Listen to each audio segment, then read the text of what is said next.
There's a side to New York City that most people never talk about, a side where the American dream doesn't just fade away, it gets buried under debt, long work hours, and the pressure of living paycheck to paycheck.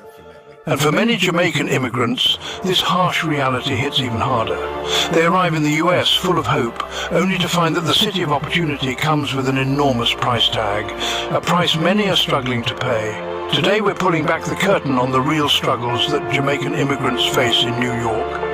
Whether it's the soaring cost of rent, the emotional toll of being far from home, or working multiple jobs just to stay afloat, these stories are real, they're painful, and they're more common than you think. But as always, there's light amidst the darkness.